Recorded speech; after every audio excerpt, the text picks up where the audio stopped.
Welcome to our webinar today. So my name is Laura Travers. I'm the Pastoral and Project Facilitator for the Devon Alliance for International Recruitment. Today I've got Alicia and Victoria with me. Hi. Hello. Victoria, do you want to introduce yourself quickly? Of course, yeah. So I'm really pleased to be here today with the lovely Laura and Alicia. My name's Victoria Stone, and I'm the International Recruitment Manager for the Devon Alliance. So I have the pleasure of supporting many overseas healthcare workers to come and work and live near us here in Devon and work for the NHS. So lovely to see you. Victoria. And lovely Alicia. Yes, let's get to Hello. you. Hello. Like you both know already, my name is Alicia. I'm working as a Band 5 resident nurse in the Torbay Hospital, and I work in the cath lab department. And I love to share with you all that I was recruited by your team on August 2023, and it's gonna be almost a year by next month that I have arrived in this lovely town. And thank you for providing me an opportunity to have this virtual collaboration with you all. And also that I'm also a part-time content creator. I have my own YouTube channel, and on my Instagram I talk mostly about nurses and nursing process, and I also share some information details to the aspiring nurses who wishes to come and work in the UK. And yeah, they would love to have this collaborations as well, because they had a lot of questions regarding the UK processing, and they were expecting some answers from me as well. So yes, thank you for the opportunity. A pleasure. Yeah, so we're going to talk a little bit about Alicia's process with us, because as she said, she was recruited through us, which is really exciting. And the process kind of as we know it, and then Alicia's followers have put some questions to us that we're excited to answer. We are indeed. So yeah. So tell us about what you did before you arrived in the UK, and your sort of process with us. How did that go? Okay, so my country, like I belong from India. So in India, I was working in ICU, and through TNAI, I was able to have an interview with you all. Yeah. The interview was really good. It was very smooth for me as well. And right after the interview, I was quite lucky that all my entire processing was very smooth. From the time of interview to the day I got my visa, it was just within 2 months. It was very quick. Right. Very quick. Probably it's because I cleared all my exams, CBT, IELTS, and all my processing were ready as well. The entire recruitment thing, it was very smooth for me. I got all my answers through my email. There were certain, I had a lot of doubts. Like honestly, moving to a whole new country is quite it's a different kind of experience, and I was nervous as well, because I was leaving my entire country, my family, and I was moving solo as an individual. So I had a lot of doubts, but then I was supported throughout the processing as well. And after I reached here in the Turkey, I was supported by the resourcing team of our Torbay Hospital. They were very good, and we all have as we all know that in Torbay Hospital we have a lot of support for the international nurses. There are different teams out there, so they all help us to find our feet out there, and it was a lovely experience. They looked after us, they nurtured us. It was really good. I'm really grateful to them as well, till date. Oh, that's really nice. Isn't that That's so important? Yeah. I mean, as you know now, the process isn't as quick, which we will touch on in a bit, but it just shows that when things are running smoothly, and we have got the positions that if you've done your OET and your IELTS and you've got your CBT ready, things can be quick when there are positions available. So that is why before we interview people, we say it's so important to have your English in place and to have passed your CBT. And then after you've had your interview, if there are positions available, it is really smooth. Yes.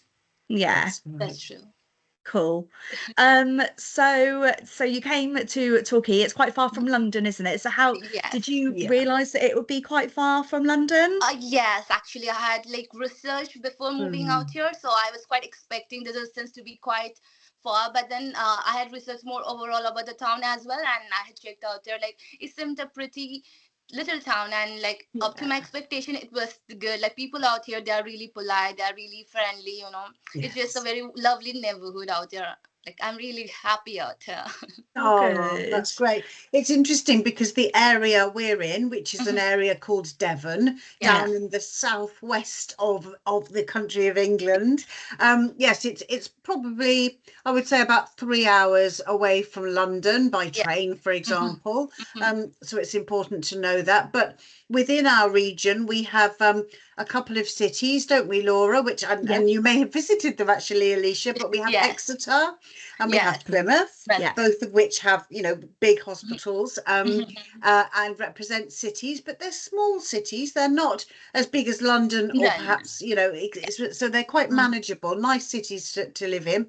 Torbay, which is actually where Laura and I are, as well as Alicia, which is a town. It's a town, a seaside town, isn't it? And you know, in the summer, lots of UK people come and visit our area, don't they, for their holidays? And so it goes from a small town to a very busy place with all the tourists that come, the UK tourists mainly. And and I think like it's very like beautiful for the people who loves nature, and I'm that kind of person like who loves more nature, because I have always been brought up in a metropolitan cities which were very like quite busy. I was used to that hustle bustle, but once I came here, it's very calm, soothing, peaceful, you know. So I really like this kind of life where the life is kind of slow and slow pace, not like everybody is rushing, because I know London has its own beauty, but I feel even Turkey has its own, the nature, the beaches, the greenery around, and the friendly neighborhood, lot of pets around. Oh my god. So yeah. All those things matter, don't they? Exactly, it matters a lot. Yes, to do your research is important, isn't it? So you know, if you prefer a big hustle bustle, as you say, city such as London or Birmingham, then that's fine. And you know, there are opportunities. But we work across Devon and the southwest, and there are different opportunities. So it's important to do that research before you come. But I'm so pleased that you're enjoying it here, Alicia, and totally, you know, totally enjoying. And we're so grateful to have you. Honestly, we are so grateful to have you, and playing your part, your role within our, you know, within our NHS, which, as I'm sure you know, is something that, you know, British people, it's very important to them. You know, we fight hard for our NHS, and we're very proud of it, as an institution, as an organisation. So, so we're very lucky to have you, I have to say. Thank you so much. It means a lot. Oh, bless you.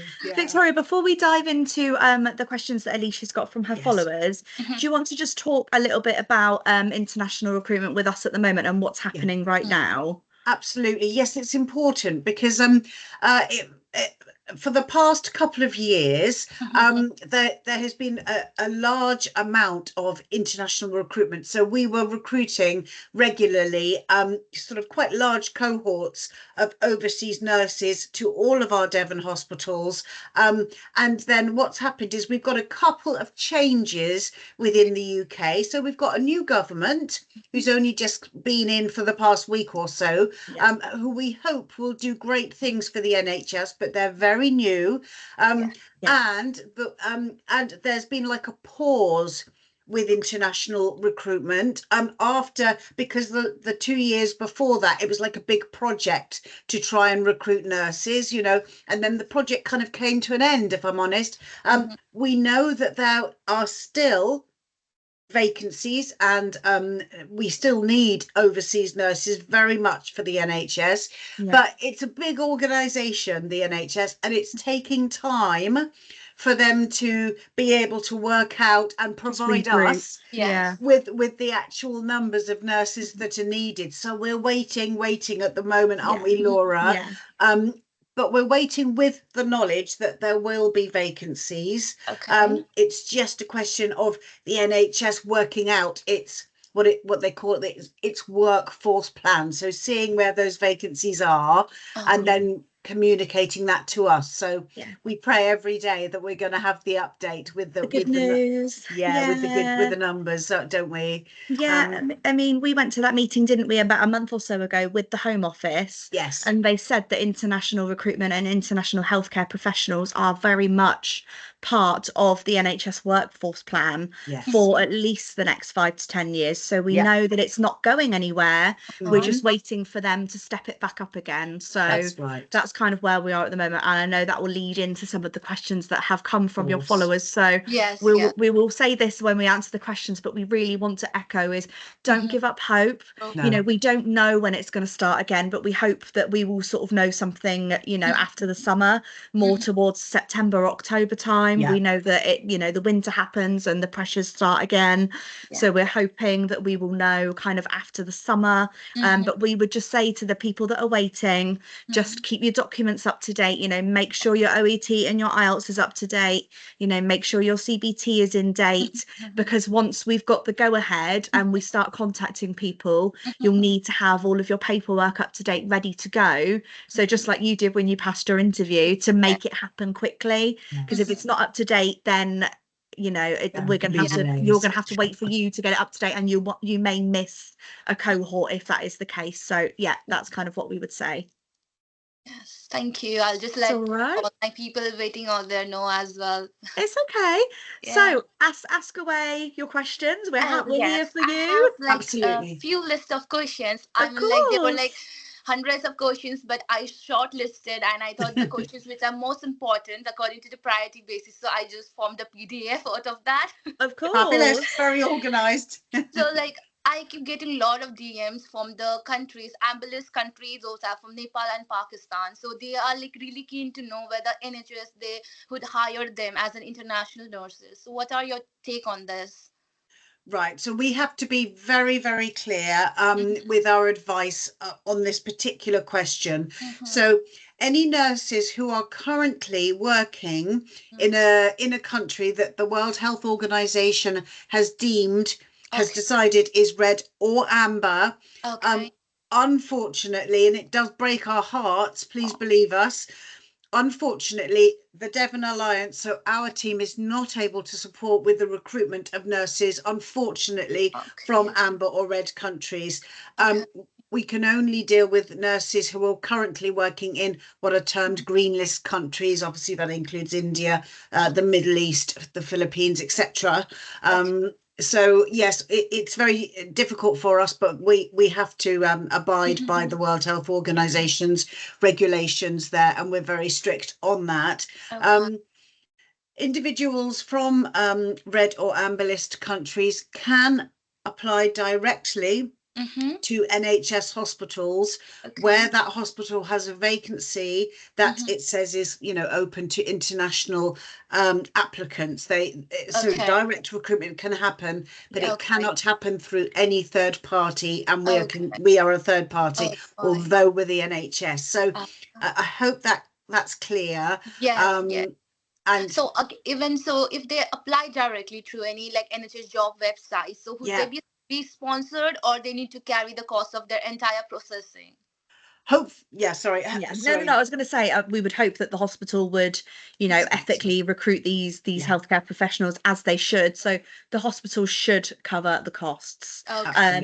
Whether they do or not, that is up to a case by case basis, but it's ethical and highly recommended that the hospital would cover those costs. Absolutely.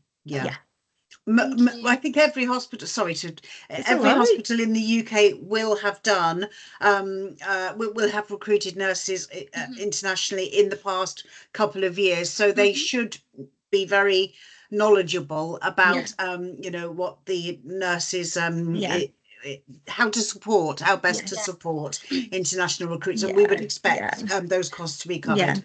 But just in addition to that, I would highly recommend that when people do that application on track, is just to say, you know, I'm an international applicant, I require sponsorship. So you're being upfront from the beginning, you know, and the hospital is aware of that before, you know, the process starts, and they're not aware. So just be honest of the fact that you're an international recruit and you're a pre-registered nurse, and that you will need sponsorship, and you know, it honestly is the best policy, definitely. Yes, definitely. Thank you.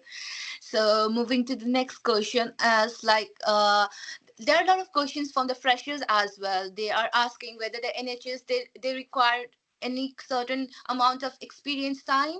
So what would you all suggest? Like, do NHS still hire the fresher nurses? Right. So within our experience, Mm-hmm. so that's a very good question, because we've asked that question many times of our trusts. Now, we have been told by the trust that we recruit for that a nurse will need 12 months experience Okay. after graduation Okay. in order to be considered. We do ask the question regularly. We would like it if Mm-hmm. freshers were able to be considered, but the current Mhm. sort of rules that we work under Yeah. is a nurse needs to have 12 months actual experience working in their country. There have been a couple of cases in the past where we have taken fresher nurses at a hospital's direction. So if that is the case, Mm-hmm. we'll normally put something on social media to say that we're looking for fresher nurses, and that the trust is accepting them. So you know, it isn't the case, but if that is the case and it does happen in the future, we will put it on our social media pages. Yes, Yes. but Yeah, we've had one having or an two. experience always helps, isn't it? Like, Yes. Yes. Oh, so it's always the definitely. priority is always for the Yeah. one for the ones Yeah. with experience. That's Yeah. what like, when I have been telling my audience that at least have a minimum of 6 months of experience. Yes. Yeah. Because That's even we right. as a like moving to a new country, like before that, at least you need to have your experience as a graduated nurse. Even I Definitely. felt the same. So even I decided to take 2 years of nursing experience Yes. back in my country, and then I decided to move Yeah. abroad. That And we was a will good say, idea. the more experience you've got, the stronger your CV is. It's such a Yes. competitive market at the moment for international nurses, all kind of applying for the same jobs. And actually, some of the hospitals that we recruit for have even said a year over Yes. 6 months experience. So we would just say, get as much experience as you can, because if they're looking at, if you're both interviewed just as good as each other and they're looking at the CV and someone's got 2 years experience over 6 months experience, they're going to pick the 2 years experience. So get as much as you can. That's Yeah, right. thank Yes. you. And most of my audience, they also wanted to know that if they are a resident nurse in the UK already, will the NHS fund for their higher studies? Yes. So the good thing about the NHS, and this is why we love our NHS so much. One of the reasons, Yeah. is that once a nurse is in country, has and is working as a sort of band 5 registered nurse, then it's very important that they have career development and study opportunities over time. That's a very important part of the NHS's ethos, its ethics. So it's very, for each individual. If the nurse wishes to do a higher study that's relevant, to the NHS, then the NHS would pay for the cost of that course. So whether that be an MSc or more, the NHS would cover the cost of that study if it's relevant to that nurse's development and career development. So great opportunities within the NHS for all of that. Really good opportunities, and there are some places that you can reach out to. So the Florence Nightingale Foundation, they do a lot of courses with relation to that, and the universities and things. But I would just add on top of that, if you do want to do a course, get the details, and before you sign up, just talk to your line manager about it to see funding wise, support for you for the CIPD, because you will need study days. Is there another member of staff in the team that is perhaps already taking study days?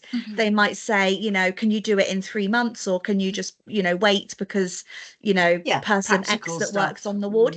So there is support, but you just need to clear it through your line manager for the practical side and all of that as well. So Florence Nightingale Foundation is a really good website to have a look at for additional education, or the diaspora group. So you've got British Indian Nurses Association that you can find on social media, the Filipino Nurses Association, West African Nurses Association. Every nationality will have a nursing association support group on social media that you can find, and often they post about programs that are open to support nurses and their development, and they run like workshops and things, so they're really good to have a look at. Yeah. Okay, thank you. Even I wasn't aware of it. Thank you so much. You're welcome. I'd like to take on it. Another is there are like lot of nurses from India who wants to know that do they need to be, their college especially needs to be associated with the Indian Nursing Council, or if it's just associated with the State Nursing Council, will it work? So they just wanted to know that. Yeah, as long as they've got a degree or a nursing qualification, they are a registered nurse associated with the I don't know what the registered nursing council is in India. I don't know what it's called. It's the Indian Nursing Council. Yeah. We have two, like one is like just affiliated to the state, and the higher one is the Indian Nursing Council. I understand. There has been quite a discussion, like NHS hires only the nurses from the college who has passed out from the Indian Nursing Council Association. So they were quite worried about choosing their college, because the dream is to come and work to the UK. So they want to go into the college which is associated with INC, that is Indian Nursing Council. Okay. So they just wanted to know, does NHS focus on those part, or just having a nursing degree is more than enough? Having the nursing degree is more than enough, and then as long as a nurse is a registered nurse, it could be state or the other. As far as I've never come across any difficulties or issues. So get your degree, do some work as a registered nurse in your home country, and that's sufficient for us. So please don't worry too much about that. To reassure your followers. Thank you. I'll just let them know, because even the certain small doubts create so much of tension and stresses among the upcoming nursing students. Like they were really worried about choosing their colleges. Bless them. As far as I knew that like NHS doesn't have such requirement, but then I just wanted a confirmation, and thank you. I'll just let them know. And we also had some questions like, do NHS look like where we have a working experience certificate, right? So do they need the nurses who is working back in their countries, do they need to work in some reputed hospitals having large bed capacity, or is there a limit to any bed capacities? Like, really? No. All experience, providing it's professional experience, post qualification counts. We do understand that sometimes if you gain experience in a busy, multi-bedded, large hospital, that can be beneficial if you're going to, say, one of our cities where we have larger hospitals. That may be helpful, but in our experience, we've never looked at a CV and said, oh, they've only worked in a smaller hospital, so that doesn't count. We accept all genuine work experience after qualification. Would you agree, Laura? No, I would. And also I would just say on top of that, actually, that the ratios are different in the UK. So we've often looked at CVs where it's been one nurse to 4 patients, where in the UK it'll be one nurse to maybe 7 or 8 patients on a ward. So that is the only difference, isn't it? We don't look at the bed capacities, but and I wouldn't say, oh, this nurse has only done 1 to 4, but the nurses just need to be aware that they will be stretched more in the UK nursing wise. That's true. Okay, thank you. So moving for the next questions are like, what are the major points that can lead to the failing of interview? So the questions are from the people who are expecting an interview soon, so just wanted to know what are the red flags that they should avoid. Very good question. I mean, this is you. I was going to say, I will try not to talk for too long. No, that's a very valid question. My advice to prepare for an interview is to think about so that you can give examples of a time where you've helped a patient, where you've done perhaps a process or a procedure, something very straightforward like infection control. Think about examples that you've come across in your own nursing life Okay. And just be prepared to talk about those examples at your interview. That would be my absolute advice. Take some time when you're asked the interview question, take a breath, try to, don't rush your answer. I'm sure that you will have the answer at your fingertips, as we say. If you've got some experience as a registered nurse, you will have done the things that they will be asking you about, I promise you. So you do have the information. It's just about taking a breath and just thinking about that one patient perhaps that you gave really good care to and why that was important to you. Or, as I said, perhaps examples about your lived experience. So, for example, where you have to make sure everything is documented. That's very important here in the UK, that you follow the correct sort of processes and procedures, that you document everything, and that you escalate to a more senior member of staff if necessary. Those are the kinds of examples that come up in our interviews, and it's all things that you will have come across already in your day-to-day life as a nurse. We're not trying to catch anyone out. No. We just want to hear that you know your subject. We want you to pass. We want people to pass their interviews. So it's not, but yes or no answers aren't going to cut it. You need to expand on the answers. So, for example, what did you do to prepare for this interview? I mean, that might be a question. It's it may be. You need to say you've done your research. You've really thought about some instances where you've cared for patients and you've got examples that you can back it up with. Because the more you talk about the question and the more you expand it, the more things they've got to write down about you to say that you've aced that question. More points, so all points. Talk because they've got things that they want to check off that you've covered. So if we were talking about hand washing, when you were just to talk about there's different ways to hand wash, isn't there? So if you were just talk about a gel procedure, just rubbing, using gel, where you could have also talked about if you were going into surgery and you were doing a hibby scrub, or if you were doing a proper 30-minute hand wash or just a quick hand wash, and you would do all of the points. They've got more to write down that you've answered the question for, rather than just saying I would use a gel. Oh, okay, yes, that's right. And if someone's a little bit shy or perhaps finds it experienced interviewers do know that it's a very big deal, and it's hard for people, and we're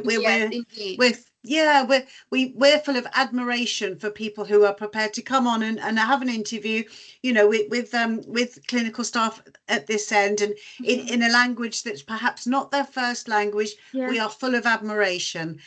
So for those who are perhaps a little bit shy, please don't worry. The interviewers are there wanting to help you, wanting you to succeed. If you're not sure about or haven't understood a question, they will say it in a different way. Please don't be afraid to say, I'm sorry, I didn't, could you repeat that? And they will do so. As Laura rightly said, we want our overseas nurses to succeed at interview, and we know you can do it. So please don't be too afraid of the process. Oh, thank you. It will be really helpful for the upcoming aspiring nursing students, because I know, like, English not being their first language, they are already quite nervous about giving the interview. But then, I mean, like, even when I gave my interview with you all, like, even I was quite nervous. I was like, I need to break through it. I need to go through it. But then it was very smooth. So I keep telling them as well, it's just a matter of time. And once you get in that, you'll go with the flow.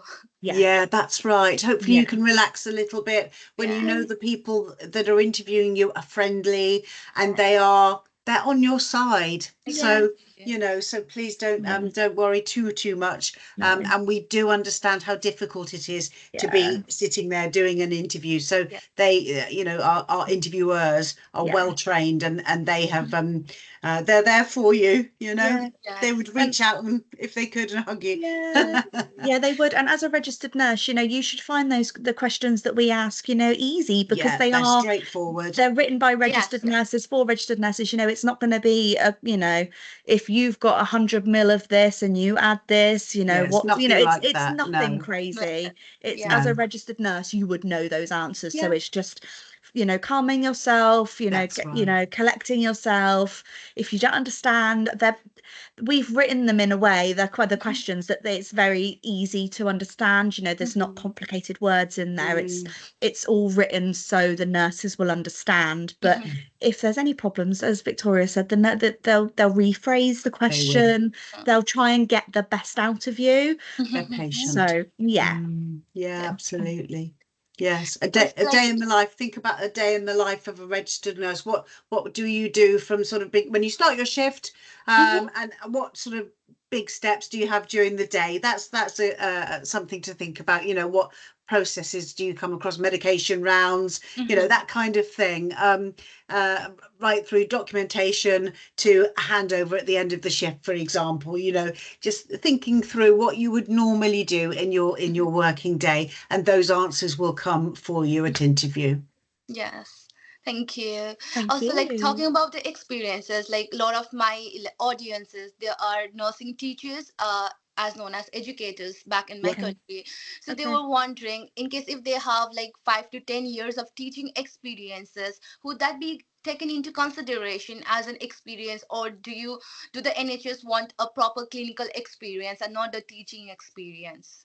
So what is the thing about it? Yeah. That's a very interesting question. Again, good question.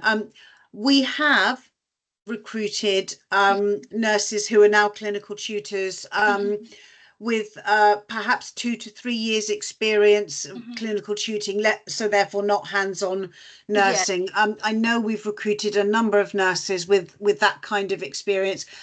If they have really long experience as in a teaching role, we would probably have to speak to the hospital and just check that was suitable for them, because they will be coming in, as you know, to do a hands-on nursing role. So we would probably look at that individual and speak to the hospital first, because there isn't a clear rule on whether or not we could consider their application.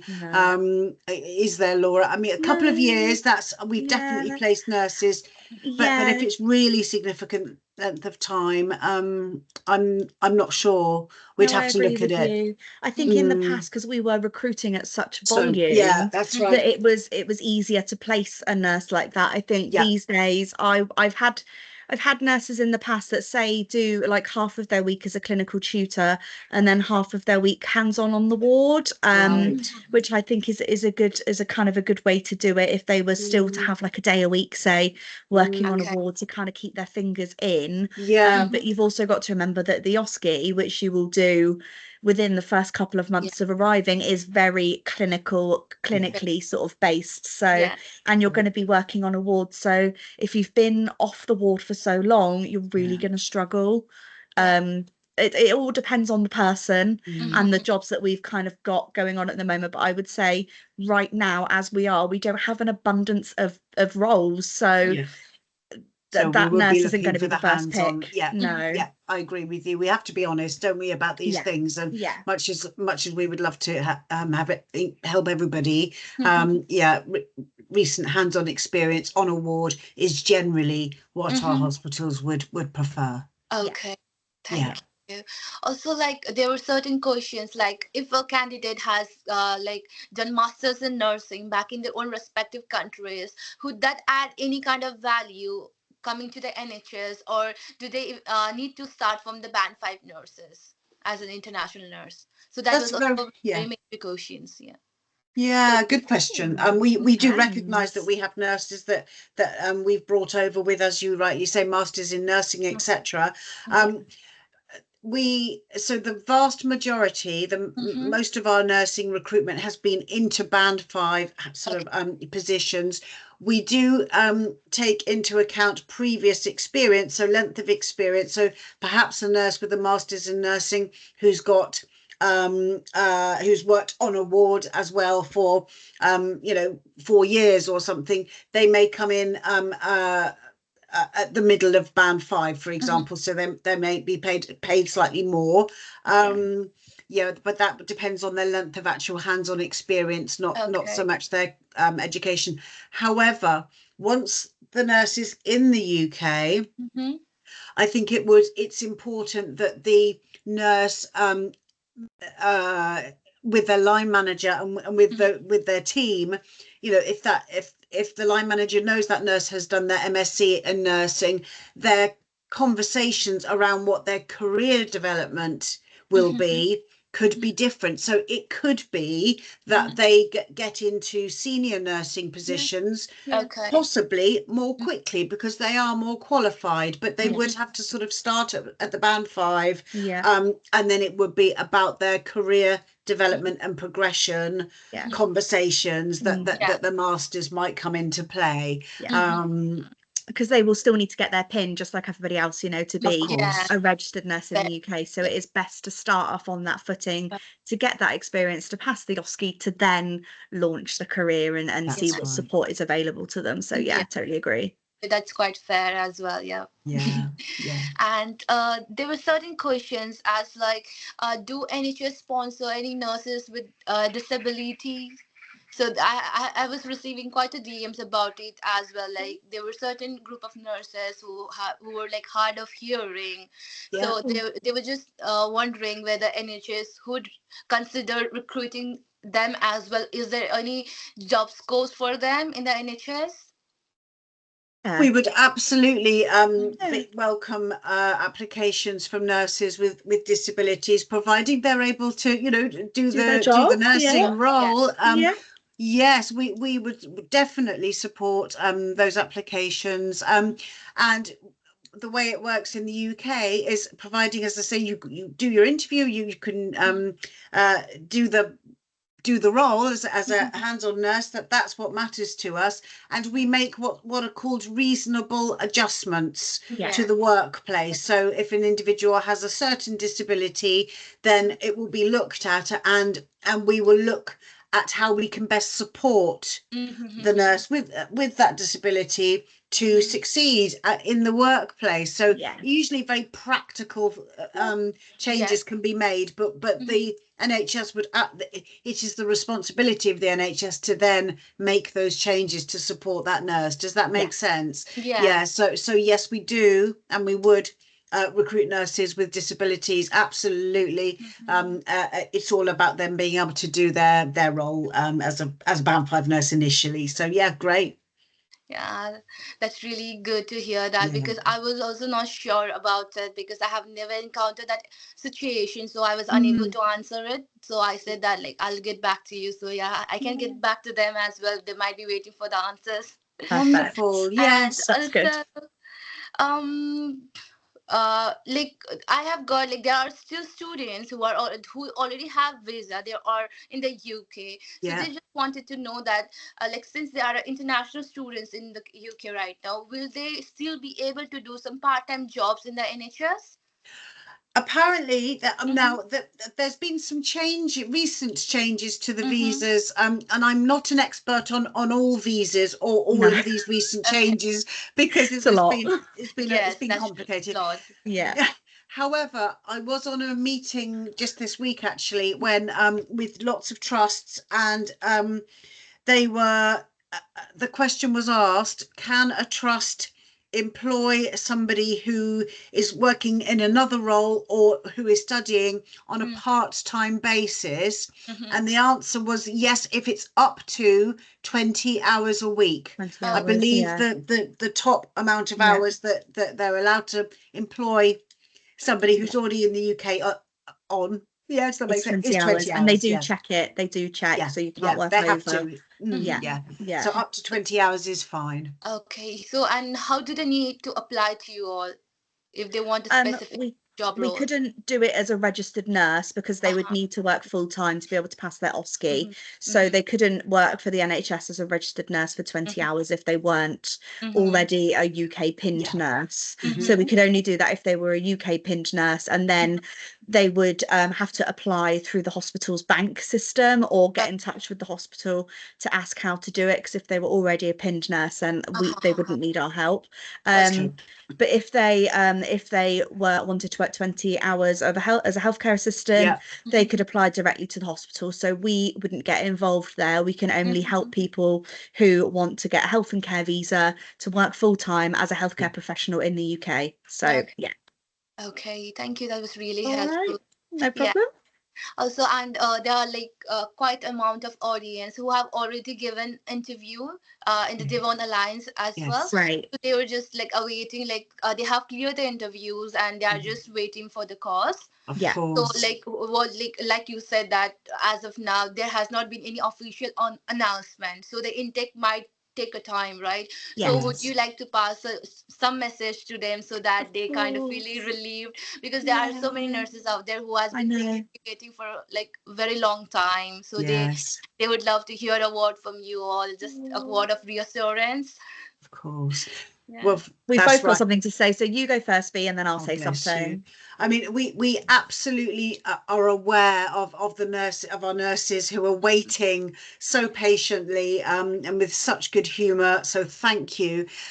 Waiting for an update and news of when their COS might be issued. It's I can assure you that from where Laura and I sit, you know, I'll be honest, it's been very frustrating, because what we want to do is support overseas nurses and healthcare professionals to come and work in the NHS. That's what we do. So it has been frustrating. However, I refer back to Laura's earlier information that the workforce plan for the NHS definitely has significant numbers of overseas recruits that are needed, and we are just waiting patiently for the news of when the next cohorts will arrive, and when we need to start contacting nurses to fill those cohorts. We would love it to be now, but we are having to wait, trying to be patient, as our wonderful overseas nurses are.